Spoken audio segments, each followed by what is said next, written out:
नमस्कार दोस्तों, मैं हूं खुशबू सिंह और बहुत स्वागत, बहुत अभिनंदन करती हूं अपने YouTube चैनल ज्योतिष ज्ञान में। कैसे हैं दोस्तों आप लोग?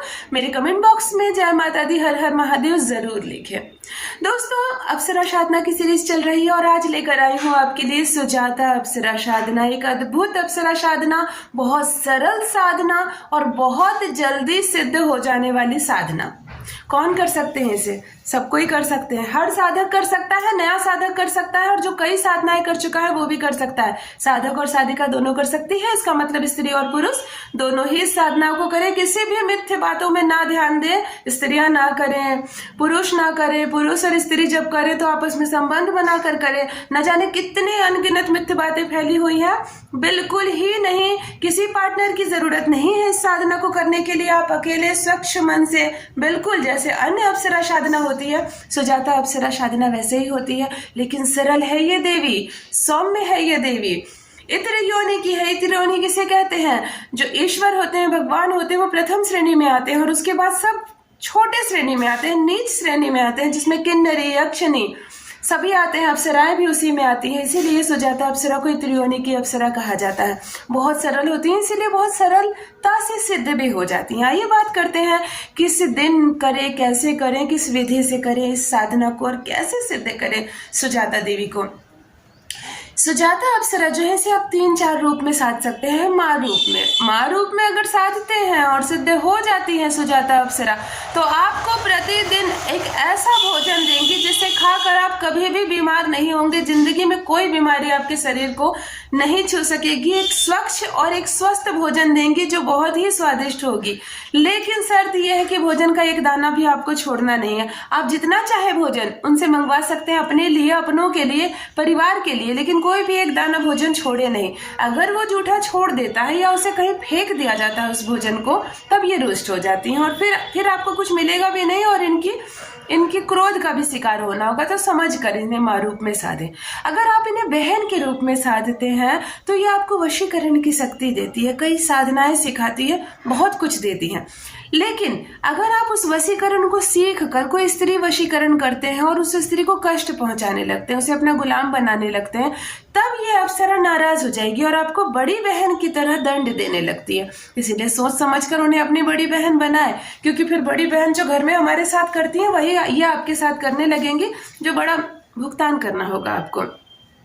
अगर आप इन्हें पत्नी रूप में साधते हैं तो ये जैसे ही सिद्ध होगी आपसे संबंध बनाने की इच्छा रखेगी और आप जब इनसे संबंध बनाएंगे तो इसी बीच ये आपको अपार धन की बारिश करेगी। स्वर्ण की मुद्राएं और हीरे मोती और कई ऐसे आभूषण देंगी जो इस संसार में अलौकिक होगा, किसी ने नहीं देखा होगा।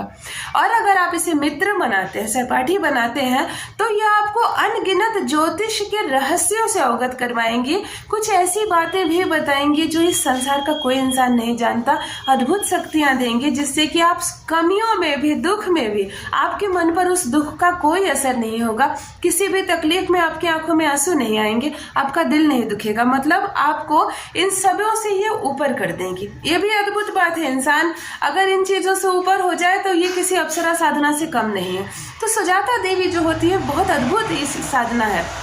इस साधना में किसी भी माला की जरूरत नहीं होती है, कोई भी माला की जरूरत नहीं। ना इस स्फटिक से करना है, ना इसकी कोई महामाला आती है और ना ही रुद्राक्ष से करना है। इसमें बिना माला के आपको 3 घंटे का जप करना है। एक ही रात जप करना है और रात्रि में ही करना है 10 बजे के बाद, किसी भी सुनसान नदी के किनारे।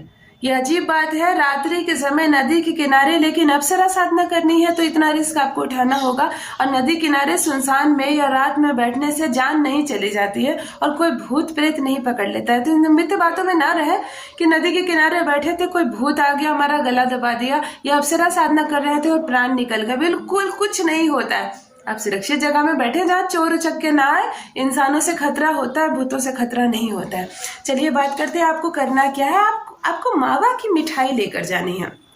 कम से कम मतलब इतना कि 1 पाव जिसे कहते हैं, 1 पाव मावा की मिठाई आप लेकर जाए। एक घी का दीपक तब तक जलेगा, मतलब 3 घंटे तक। अब आप नदी किनारे घी का दीपक कैसे जलाएंगे ये आप समझिए, इसका इंतजाम कीजिए, क्योंकि कैसे भी नदी होगी इतनी हवा चलती है कि दीपक नहीं जलने देगा, और जल भी जाए तो 3 घंटे तक जल पाना मुश्किल होता है। लेकिन इस अप्सरा साधना के बीच आपका दीपक नहीं बुझना चाहिए। तो कई लोगों ने मुझसे ये भी बताया था कि हमने कैसे किया, वो शीशे की जो लैंप की जो शीशा होता है ना, जो लालटेन के ऊपर लगती थी पहले, अब तो लालटेन वगैरह नहीं जलता है कहीं, फिर भी उस शीशे को अगर आप दीपक के ऊपर रख देते हैं तो ऊपर का भाग तो खुला रहता है, दीपक बिल्कुल जलेगा और घंटों तक जलेगा। तो आप ये तरकीब लगा सकते हैं। मैं जानती थी इसलिए मुझे लगा मैं बता दूं, क्योंकि कभी कभी दीपक जलाना बड़ा मुश्किल हो जाता है हवा में। दीपक 3 घंटे तक जलेगी।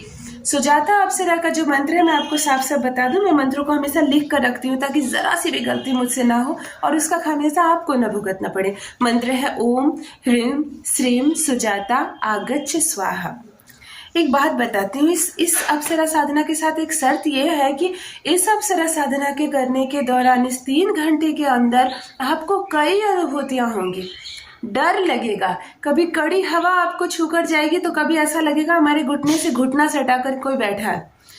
देख लीजिए आँख खोलकर कोई नहीं मिलेगा आपको, लेकिन घबराइएगा नहीं। और जब ये साधना सिद्ध हो जाए, आपको अप्सरा साधना सिद्ध हो जाए, आपको सब कुछ मिल जाए, तो आप ये बात, ये अनुभव सिवाय अपने गुरु के किसी को नहीं बताना है।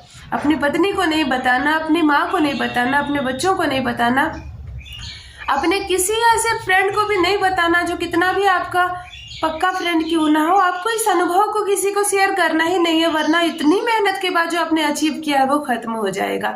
तो सुजाता अप्सरा साधना बेहद ही अद्भुत सरल उपाय है। आप 3 घंटे नदी के किनारे बैठ सकते हैं, एक रात कष्ट कर सकते हैं, लेकिन सुजाता अप्सरा साधना जब सिद्ध हो जाती है, किसी भी रूप में शादी है, माँ रूप में, पत्नी रूप में, प्रेयसी रूप में, लेकिन वो देगी।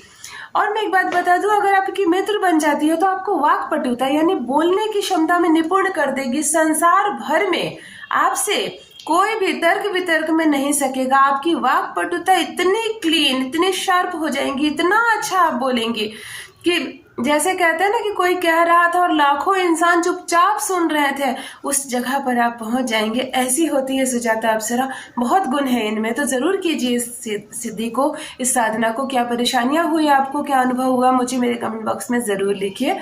और बस दोस्तों, आज के लिए इतना ही। ईश्वर करे आप सबकी साधना पूर्ण हो, संपूर्ण हो। और साधना पूर्ण होने पर जो खुशी होती है मैं समझ सकती हूँ। बस दोस्तों, आज के लिए इतना ही। रखिए अपना ख्याल, रखिए अपनों का ख्याल। बहुत बहुत धन्यवाद।